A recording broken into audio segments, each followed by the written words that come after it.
अस्सलाम वालेकुम फ्रेंड्स। आज की वीडियो इलेक्शंस के हवाले से है। इलेक्शन आज हो रहे हैं। आज 8 फरवरी है। स्टॉक मार्केट बंद है। हम सरसरी सी बात करेंगे, जल्दी से बात करेंगे कि इलेक्शंस का स्टॉक मार्केट के ऊपर क्या असर पड़ेगा और हमारी स्ट्रेटजी क्या होनी चाहिए। तो चलिए शुरू करते हैं। ये है फाइनेंस बाय बुक्स ब्रैकेट। इस चैनल को सब्सक्राइब कीजिए और बेल आइकन को दबा दीजिए। अच्छा तो दोस्तों, इस टाइम स्टॉक मार्केट 63,000 के इंडेक्स के ऊपर खड़ी है। ये KSE 100 का ओवरऑल चार्ट मैंने खोला हुआ है, जो कि आपको 2008 से लेकर अभी तक का जो है रिकॉर्ड शो कर रहा है। तो इलेक्शंस के बाद क्या होगा, स्टॉक मार्केट पे क्या असर पड़ेगा, आपको जैसे पता मालूम होगा अगर आप स्टॉक मार्केट में काम करते हैं। तो स्टॉक मार्केट 44-45,000 से 66,000 तक जो है बूम आया था। ये अगस्त से लेकर आपका दिसंबर तक की पोजीशन है।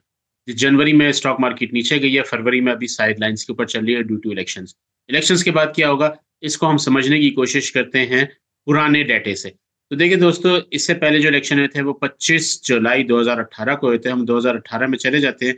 ये हमारे पास रिकॉर्ड शो हो रहा है। डे कैंडल्स खुली हुई हैं पर डे का। मैंने इसको हाइलाइट करके रखा हुआ है। ये देखिए, जो स्टॉक मार्केट है 18 जुलाई को अब जारी थी। उसके बाद 19, 20, 21 जिस दिन इलेक्शन हुआ उसके फौरन बाद स्टॉक मार्केट नीचे गई है और अगले दिन से ही उसने जो है थोड़ा-सा अप गई है। आपकी ये 42 से 44,000 2000 का बूम आया विदिन 2 डेज़। उसके बाद जब ये दिन थे गवर्नमेंट बनने के, तो इस टाइम टोटल अनसर्टेनिटी थी। मार्केट ऊपर जा रही थी, फिर पीटीआई जो है उनकी हुकूमत आई, तो जो स्टॉक मार्केट है वो स्टेबल होना शुरू हो गई। लेकिन ये देखिए, मैं पहले ही आपको आइडेंटिफ़ाई कर दूँ कि ये किसी किस्म की जो है सियासी वीडियो नहीं है। सियासी मफादात से बालातर होके हम मुल्क की इकोनॉमिक कंडीशंस को हम इसके अंदर वेरीफ़ाई करेंगे। जो डाटा बोल रहा है उसको हम एनालाइज़ करेंगे। उसके बाद देखिए, गवर्नमेंट ने जब पॉलिसीज़ बनाई और 1 से 2 महीने के अंदर-अंदर यहाँ पे देखें 25 सितंबर से मार्केट डाउन जाना शुरू हुई है और पॉलिसीज़ में टैक्स बढ़े थे और इस तरह की चीज़ें हुई थी। तो अक्टूबर में इसने अपने डाउन को टच किया। उसके बाद फिर नॉर्मल जो है स्टॉक मार्केट का पैटर्न के नीचे जाने के बाद उसने ऊपर भी जाना होता है। ये आपकी वेव पैटर्न शुरू हो गया। लेकिन उसके बाद जब लॉन्ग टर्म इफ़ेक्ट्स आना शुरू हुए तो इंस्टेबिलिटी के आपकी स्टॉक मार्केट नीचे जाती गई, हत्ता कि आप 28,000 के ऊपर पहुँच गए 2019 में। ये कोरोना से पहले की बात है।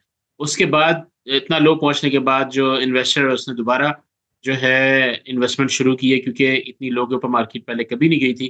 तो ये आपका 43 तक गई है। उसके बाद फिर कोरोना ने हिट किया। आगे ये अनसर्टेन सिचुएशन थी, इसको कोई प्रेडिक्ट नहीं कर सकता, ना ही किसी गवर्नमेंट के ऊपर डाला जा सकता है इसके ऊपर। तो मार्केट दोबारा 27 के ऊपर आई। तो ये इस तरह से सूरत-ए-हाल चल रही है। तो हम इसको थोड़ा मज़ीद पीछे देखते हैं। उससे पहले इलेक्शन 11 मई 2013 को हुए थे। हम मई 2013 के अंदर चले जाते हैं। मई 2013 के अंदर का डाटा है। हम डाटे को एनालाइज़ कर रहे हैं, अगेन किसी पॉलिटिकल पार्टी को सपोर्ट या रेज़िस्ट नहीं कर रहे हैं। यहाँ पे स्टॉक मार्केट का अपर ट्रेंड चल रहा था और इसके बाद ये 11 मई आई है और पीएलएमएन की हुकूमत आई है। उन्होंने अच्छे वोट्स लिए हैं, उनका बन भी रहा था सिस्टम, तो मार्केट फौरी तौर पे ऊपर गई है। स्टॉक मार्केट ऊपर जाना शुरू हुई है, फिर अपर ट्रेंड के बाद लोअर ट्रेंड भी आता है, यहाँ पर लोअर ट्रेंड आया। ओवरऑल फिर उसके बाद थोड़ा साइडवेज होने के बाद 2-3 महीने बाद जब गवर्नमेंट की पॉलिसीज़ का इफ़ेक्ट होना शुरू हुआ है, तो मार्केट ऊपर जाना शुरू हो गई है। ये देखें, इसके बाद ऊपर जाते-जाते ये अप डाउन होते-होते यहाँ तक गई है। उसके बाद फिर हर उरूज को ज़वाल है। 2015 में डाउन आया है, 31 मार्च 2015 तक अगर आप खबरें उठा के देखेंगे तो उसमें आपको पता लग जाएगा ये किस वजह से था। उसके बाद यहाँ से फिर दोबारा उठना शुरू हुई है, 36 तक गई है। उसके बाद फिर ये अप डाउन चलती रही है। इस दौरान ये बेसिकली ये जो डाउन ट्रेंड आया था, इसकी वजह ये थी कि मेरा ख़्याल है मुल्क में जो है हंगामे शुरू हो गए थे और जो है धरने शुरू हो गए थे। जहाँ तक मेरा आइडिया, मुझे एग्ज़ैक्टली याद नहीं है।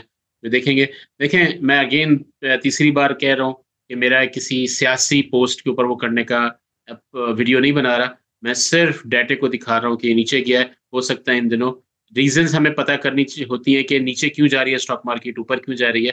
उन रीज़न्स की बेस पे जब मुल्क में इंस्टेबिलिटी आएगी तो आपकी जो है स्टॉक मार्केट नीचे जाएगी। उससे पिछला देखते हैं, 18 फरवरी 2008 को उससे पहले इलेक्शन हुए थे। यहाँ पे देखें, इलेक्शन होते ही स्टॉक मार्केट थोड़ी ऊपर गई है, उसके बाद साइडलाइन चली है। है मुल्क की पॉलिसीज़ जिस गवर्नमेंट ने बनाई हैं, उसके जब इफ़ेक्ट आना शुरू होते हैं, 2 महीने बाद स्टॉक मार्केट उसका इफ़ेक्ट शो करती है। और ये देखें यहाँ पे ये 2008-9 जो वो टाइम था पाकिस्तान के अंदर दहशतगर्दी का अरूज, ये स्टॉक मार्केट देखें 15,000 से आपकी नीचे 4400 तक भी गई है। It was a lowest point in stock market. और उसके बाद फिर आहिस्ता-आहिस्ता, क्योंकि देखिए जब डाउन ट्रेंड अपने पीक को, जब अंधेरे ज़्यादा हो जाते हैं, जब अंधेरे ज़्यादा हो जाते हैं तो रोशनी दोबारा आती है। तो स्टॉक मार्केट जब अपनी लोएस्ट को टच करती है तो उसने ऊपर भी जाना होता है। तो ये उम्मीद लाज़मी रखें कि जो भी है इसने ऊपर जाना ही जाना है। अगर ऊपर गई है तो इसने नीचे जाना है।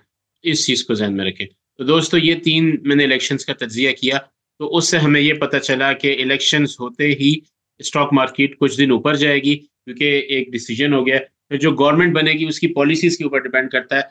जैसी पॉलिसीज़ बनेंगी, अगर तो मेरी तज्ज़िया ये है कि अगर गवर्नमेंट सादा अक्सरियत से बन गई या 2 तिहाई अक्सरियत का तो चांस नहीं लगता, लेकिन अगर वो बन गई, कोई भी एक हुकूमत, किसी भी पार्टी की हुकूमत बन गई, लेकिन उसमें उसको मिलावट ना करनी पड़े, दूसरी बड़ी मेन पार्टी से जो है ना लेने पड़े, मिल के हुकूमत, खिचड़ी हुकूमत ना बने, तो इंशाल्लाह स्टॉक मार्केट जो है वो दोबारा ऊपर जाएगी। तो दोस्तों, ये थी आज की वीडियो। उम्मीद है आपको पसंद आई होगी। अगर आपके क्वेश्चन हो तो लाज़मी कमेंट्स में पूछें। मेरे साथ बने रहने का शुक्रिया। अल्लाह हाफ़िज़।